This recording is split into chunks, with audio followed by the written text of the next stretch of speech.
discussing MCQs based on the current affairs of 15th of October 2022. So let's start with first MCQ of the day.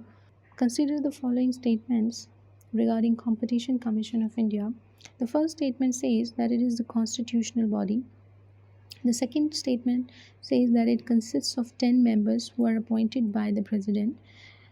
The third statement talks about the CCI function is to eliminate the practices having adverse effects on the interests of consumers and ensure freedom of trade.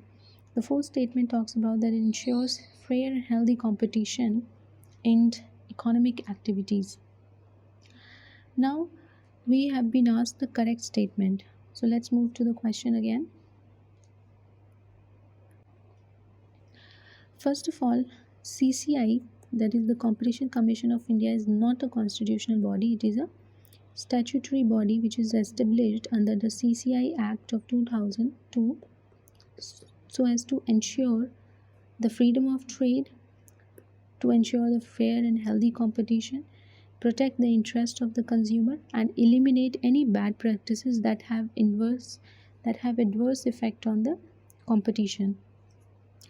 The second statement is it does not consist of 10 members, it consists of the 7 members, the chairperson and the 6 members.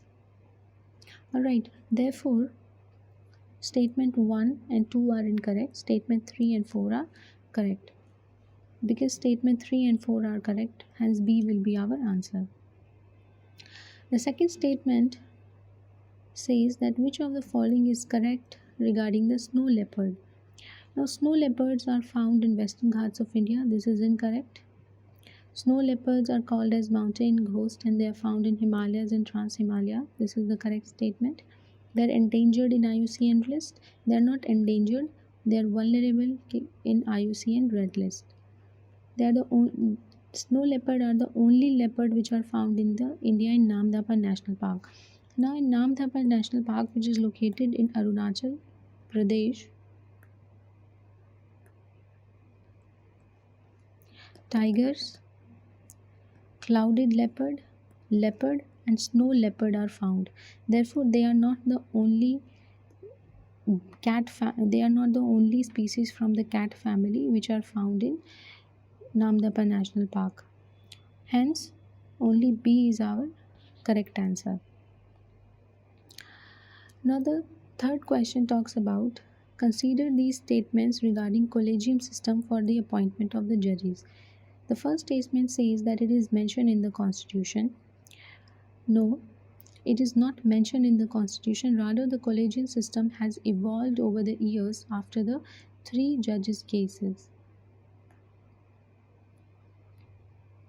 Alright, Collegium system consists of Chief Justice of India and 4 senior most judges of the Supreme Court. This is the correct answer. However, there are times when the Collegium may consist of 5 plus 1 judges. Otherwise, total 5 members are present in the Collegium. It has the power to remove, transfer, appoint the judges of the Supreme Court of India. Basically, the Collegium system does decide upon the appointment and the transfer of the judges. However, it has no power to appoint. The judges are appointed by the President of India. And Collegium system also does not have the power to remove a judge. Removal of the judge is the prerogative of the Parliament. Under the Judges Inquiring Act of 1968. Alright, therefore, 2 is the correct statement and 4 is the correct statement and 1 and 3 are incorrect. And since incorrect statement has been asked, therefore D is our correct answer. Now let's see what the question number 4 says. The question 4 says consider the statements regarding the electoral bonds. Any person or entity is eligible to buy such bonds. Not any person. A citizen of India or a body Inc. This is the eligibility criteria. They are available in the designated branches of the banks. First of all, they are available in the designated branches of the SBI, not in all banks but the designated branch. There is no limit on the funding through electoral bond. The limit is there. Maximum, there is no cash provision. You can either buy the bond, through the digital payment. And yes, limitation is there. One cannot fund unlimited to the electoral parties. All parties, irrespective of their poll performance, are eligible for the funding through bonds. Only those parties who are registered under the RPA Act of 1951 and the parties who have secured not less than 1% of the vote, either in the General Assembly election or in the state legislative elections, are eligible for the funding through the electoral bonds. Therefore, statement 1 is incorrect, statement 3 is incorrect, and statement 4 is also incorrect. Only second statement is correct. And which of the following statement is incorrect? Therefore, answer D is our correct answer. 1, 3 and 4 statements are incorrect. Now let's move on to the question number 5. The question number 5 says that consider the following statements regarding the ordinance in India.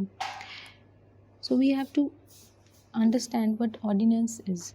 The first statement is that only president can pass an ordinance. Now this statement is incorrect. A president as well as a governor can pass the ordinance, but within their respective area of jurisdiction. A president can pass the ordinance when it comes to all the areas in which a parliament can form a law.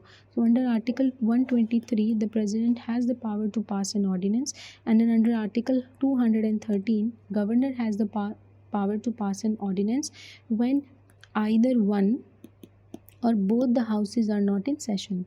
Alright.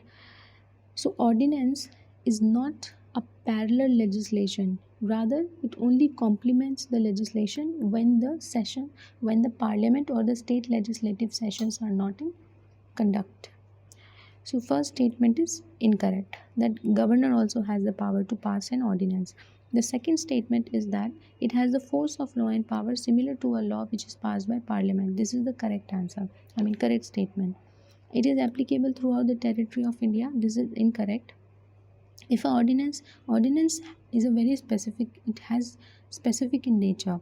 So ordinance will define the jurisdiction also. It will also provide for the territory in which it will be applicable. And when a governor passes an ordinance, it is applicable through the territory of the state concerned. Therefore, third statement is incorrect. An ordinance can be passed by the president even when both the houses are in session. This is an incorrect statement. Supreme Court in various of its judgment, for example, in the Cooper case, Supreme Court said that ordinance, and also in the DC Vadhva case, Supreme Court said that ordinance is not a parallel legislation. Ordinance cannot bypass the power and the prerogative of the parliament or the state legislative assembly to form a law. Therefore, fourth statement is incorrect. Only second statement is correct.